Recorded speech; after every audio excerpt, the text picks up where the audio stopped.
মরিচ দিছে। এই দেখেন এই যে ডুগায় মরিচ দিছে। দেওয়ার মালিক আল্লাহ। হ্যাঁ, আমার রহস্য বলতে কিছু নাই। তো মালচিং দিয়ে কেন করলেন না? মালচিং দিয়ে করলে তো এর চাইতে ভালো হতে পারত।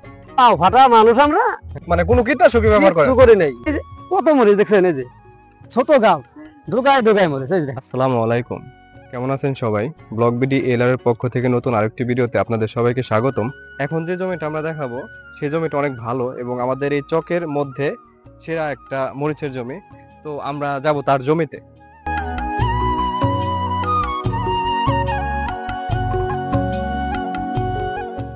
তো আপনারা দেখতেই পাচ্ছেন, তো জমির যে দায়িত্ব আছে সে জমিতে কাজ করছে। আমরা তার সাথে একটু কথা বলবো যে জমি এত সুন্দর হওয়ার রহস্যটা কি। আসসালামু আলাইকুম ভাই। ওয়ালাইকুম আসসালাম। ভাই কেমন আছেন? এই তো ভালো। মরিচের জমিতে আসলাম। তো মরিচের জমি এটা কার ভাই? এত সুন্দর মরিচের জমি। মরিচের জমি আমার ভাইয়ের, দেখাশোনা আমারই করা লাগে। মানে দেখাশোনার দায়িত্ব আপনার আছে? হ্যাঁ, না? আমি তাই করি। তো এখানে কোন জাতের মরিচ লাগাইছেন ভাই? এটা হাইব্রিড। হাইব্রিড না? এত সুন্দর মরিচ গাছ হওয়ার রহস্যটা কি যদি একটু বলতেন?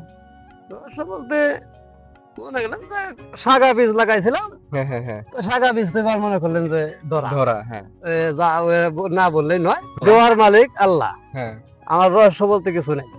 মনে করলেন যে মরিচে আল্লাহ মরিচ দিছে। হ্যাঁ, এই দেখেন এই যে ডুগায় মরিচ দিছে। এই মরিচটা হয়তো আমার একটু বাঁচাইবে না। এখন কেউ মরিচ রোপণ করে না, কিন্তু আপনি রিস্ক নিয়ে আপনি মরিচ রোপণ করছেন। তো আপনার জমি দেখে আমরা মুগ্ধ। তো এখানে আপনি কি কি সার ব্যবহার করছেন আর কি, বা কত কেজি করে সার ব্যবহার করছেন? আর বলতে শাগা বীজের বদলে আসলে পরে তুইলে হয় না, এই 5 কেজি টিএসপি, হ্যাঁ। 5 কেজি পটাশ, হ্যাঁ। 5 কেজি ইউরিয়ার সাথে এই কোপ দেয় থইছি। এই জায়গায় কত শতাংশ পানি জায়গা দেওয়া আছে? হয়েছিল কত শতাংশ জায়গা 10 আছে? শতাংশ। 10% জায়গা আছে এখানে। তো 10% এত কম খরচ, আপনি কি কত টাকা খরচ হয়েছে এখানে? 3,000 টাকার মতন, 3,3500 টাকা। মানে সারটা তারপরে সেচ দিচ্ছেন নাকি এখানে? হ্যাঁ, শেষ দিয়েছিলাম। সেচ দিচ্ছেন না? সেচ দেওয়ার পরে যে আবার দেখি ওই সাইডে দেখি কোবাইও দিচ্ছেন, মানে মাইটি আমরা হ্যাঁ, কোবায়া মানে মাটি দিতেছি। মাটি দিলে গাছটা সোজা থাকবো, বেতার হবো না। এই লিগা কি মাটি দেবা। অনেকে দেখি মালচিং দিয়ে করে। তো মালচিং দিয়ে কেন করলেন না? মালচিং দিয়ে করলে তো এর চাইতে ভালো হতে পারত। মালডিংটা করলাম না ভাই, আল্লাহ পাক দিছে আমাকে মালডিংটা। কি করবো, মালডিং এর খরচা বেশি, হ্যাঁ, খরচ বেশি হয়ে যায়। আমরা গরিব মানুষ, তাও ফাটা মানুষ আমরা, হ্যাঁ, ওই অত পয়সা পাতি খরচ করে মালডিং দিয়ে আমি পারব না। পারবেন না। আমার আল্লাহ পাক এমনি খুব ভালো দিছে। মরিচ তো হয়ই না, মনে করেন গতবার তো সবই শখ শেষ। এবারও লাগাইছি শখ করে, তা আল্লাহ আমাকে ভালোই দিছে। তো বিক্রি করছেন নাকি এখান থেকে? হ্যাঁ, বিক্রি করা হয়েছে। কত কেজির মতো বিক্রি করছিলেন? আপনার 40 কেজির মতন বিক্রি করা হয়েছে। এটা কি প্রথম টান না? প্রথম টান এই 40 কেজির মতো বিক্রি করতে পারছেন না? হ্যাঁ, ফলন ভালো দেন না। তো এই যে দেখেন না, গেটি মরিচ হ্যাঁ,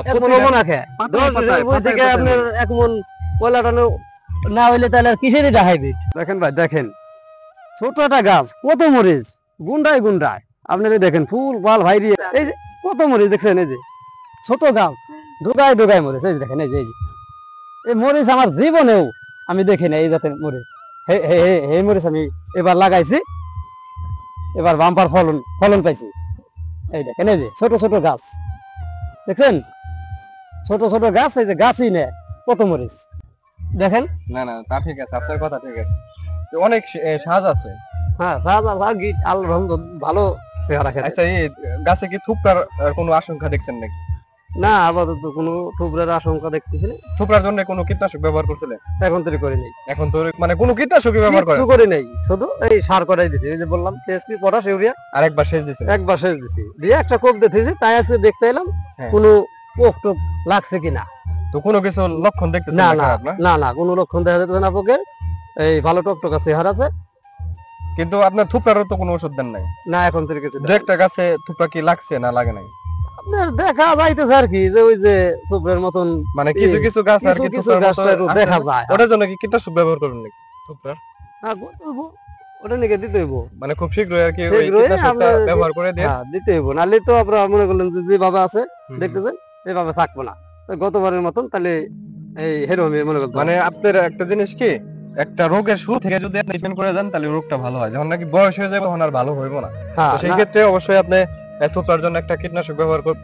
তো এখনো যে মরিচ আছে তাতে মনে হয় যে এখনো যদি তুলেন তাও আপনি 30 কেজির মতো, মানে আবার মরিচ যদিও তাও 30 কেজির মতো তোলা যাবে আর কি। হ্যাঁ, এই মনে করলেন যে কালকে দেখি কিছু দেখে টান দিতে হইব। মরিচ বিক্রি করছেন কত টাকা করে ভাই? আবার মনে করলেন 30 টাকা কেজি পাইকারি যায়, তো আমার মরিচ একটু ভালো কিছু বেশি দেয়। বেশি বেশি বেশি দেয়। দেয়। তো যাই হোক, আপনার এই জমির আর একটা ভিডিও করে আমরা দেখাই দেবো। আর তাড়াতাড়ি আপনার থুপটার একটা কীটনাশক ব্যবহার করে দিন। হ্যাঁ, ভালো থাকেন ভাই। আসসালামু আলাইকুম। ওয়ালাইকুম আসসালাম। সুপ্রিয় দর্শক, কৃষক মাহিনুর ভাইয়ের কাছ থেকে তো বিস্তারিত বিষয় আপনারা জেনে নিলেন। আপনাদের যদি আরো কোনো কিছু জানার থাকে অবশ্যই কমেন্ট বক্সে কমেন্টস করে আমাদের জানিয়ে দিবেন। তো শখের তোলা 80 টাকা কথাই আছে। তো আমরা এই জমিতে না আসলে হয়তোবা এই জিনিসটা আমরা বুঝতাম না। তো যদিও ঘুরতে এসে জমিটা চোখে পড়ে, তো তার সাথে কথা বলে আমার অনেক ভালো লেগেছে। আপনাদের কাছে কেমন লেগেছে অবশ্যই কমেন্টস করে আমাদের জানিয়ে দিবেন। তো মরিচের জমি আলহামদুলিল্লাহ অনেক সুন্দর, আমাদের এই চকে একটাও নাই বললে চলে। মালচিং ছাড়াও মরিচের জমি এত সুন্দর হয়, এই জমিটা না দেখলে হয়তোবা আমরা বুঝতে পারতাম না, বা আপনাদেরও আমি বুঝাইতে পারতাম না। যেমন আপনারা শুধু বলেন যে ভাই একটা মালচিং দিয়ে মরিচের জমির ভিডিও দেন, তো দেখেন হাইব্রিড জাত, তো জাতের নাম না বললাম, তো হাইব্রিড জাত মালচিং ছাড়া অনেক সুন্দর হয়েছে। কিন্তু আপনার মালচিংটা যদি এই জমিতে যদি সে মরিচ রোপণ করতে যাইতো, তো তার এখানে 10,000 টাকার মতো গুনতে হইতো। তো এখানে তিনি সনাতন পদ্ধতিতে আপনার এত সুন্দর মরিচের জমি রোপণ করেছে, তো তার এখানে টোটালি আপনার 3 থেকে 3,500 টাকার মতো খরচ হয়েছে। তো এটা যার যার ব্যক্তিগত ব্যাপার। তো সবাই আধুনিক কৃষিতে অভ্যস্ত না, বা আধুনিক কৃষি সবারই করতে হবে এরকম কোনো কিছু না। তো যাই হোক, আমার কথা বলার মাঝে যদি কোনো ভুল ভ্রান্তি থাকে অবশ্যই ক্ষমা দৃষ্টিতে দেখবেন। ভালো থাকবেন সবাই, আল্লাহ হাফেজ।